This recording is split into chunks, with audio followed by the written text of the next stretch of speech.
చిన్నపిల్లారెడ్డి అయితేమి, పిల్లన్న అయితేమి, బాటన్న, కొండన్న లాంటి వాళ్ళు అనేక మంది ఈ పోరాటాలకు పునాదులు వేసి భూములని దాదాపుగా 5 లక్షల ఎకరాల భూమిని పంచిన చరిత్ర చూస్తున్నాం.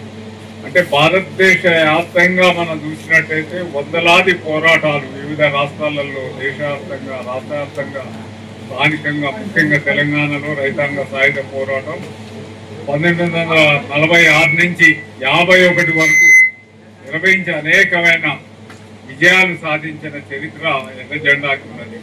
ఆ ఎర్ర జెండా నాయకత్వంలో అఖిల భారత రైతు కూలీ సంఘం కూడా ఈనాడు తిరిగి ఆ పోరాటంలో ఒక సమరశీల పోరాటాలని, అంటే ఢిల్లీలో జరిగిన ఒక 13 నెలల తీవ్రతరమైన పోరాటాలు ఎలా ఉన్నాయో ఇవాళ రాష్ట్ర వ్యాప్తంగా అటువంటి పోరాటాలని నిర్మించాల్సిన బాధ్యత మన సంఘంపై ఉన్నది. ఆ 13 నెలల పోరాటంలో కూడా మనమే ప్రధానమైన పాత్ర వహించిన సంగతి కూడా మనం గుర్తు చేసుకోవాల్సిన అవసరం ఉన్నది.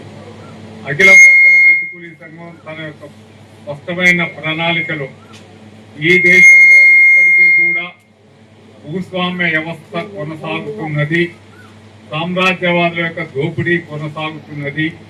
ఈ రెండింటికి వ్యతిరేకంగా కొనసాగించాల్సిన పోరాటం నూతన ప్రజాస్వామిక విప్లవం లక్ష్యం కోసం మనం అందరం కూడా ఆ ప్రణాళిక నిర్దేశించిన దానిలో భాగంగా మన యొక్క సంఘ కార్యకలాపాలు కూడా ఉంటాయనేది కూడా మనం అర్థం చేసుకోవాలి. ఎందుకంటే ఇవాళ భారతదేశంలో అనేక మంది భారతదేశంలో మార్పు వచ్చింది, భారతదేశంలో భూస్వామ్య విధానం లేదు, భారతదేశంలో పెట్టుబడిదారీ విధానం ముందుకొచ్చింది, పెట్టుబడిదారీ విధానంలో చేయాల్సిన పోరాటం సోషలిస్ట్ విప్లవమే అని ఇవాళ అనేక సంఘాలు, సిపిఐ, సిపిఎం, మాస్లై లాంటి పార్టీలన్నీ కూడా రకరకాల ప్రచారాలు చేస్తున్న పరిస్థితులు ఉన్నాయి.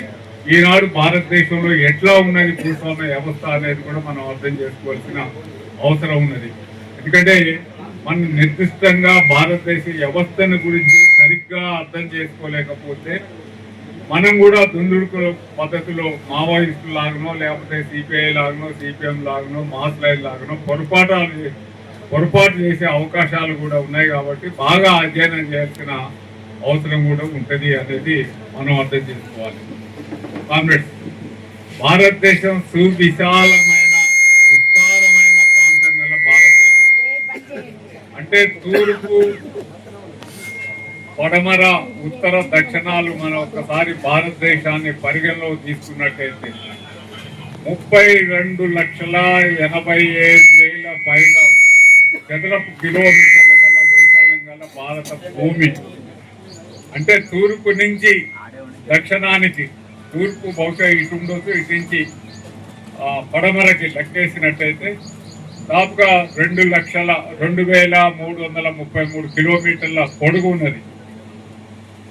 అంటే ఉత్తరానికి, దక్షిణానికి ఇంకా ఎక్కువ 3,0763 కిలోమీటర్ల విస్తారంగా ఉంది. అంటే భారతదేశం విస్తృతంగా చూసినట్టయితే 32 లక్షల పైగా కిలోమీటర్లు, అంటే 32 చదరపు కిలోమీటర్ల వైశాల్యం. అంటే 1 చదరపు కిలోమీటర్కి 250 ఎకరాలు వస్తుంది. అంటే ఎన్ని కోట్ల ఎకరాల భూమి గల భారతదేశాన్ని ఒకసారి మనం అర్థం చేసుకుంటే ఇది ప్రధానంగా వ్యవసాయక భూమి. అంటే భారతదేశంలో నివసిస్తున్న 63% మంది ప్రజలు ఇప్పటికీ కూడా గ్రామాలలో నివసిస్తూ, వ్యవసాయం చేస్తూ, వ్యవసాయ కూలి పని చేస్తూ నివసిస్తున్న వాళ్ళు. కాబట్టి వ్యవసాయక దేశం అని పిలుస్తున్నాం మనం.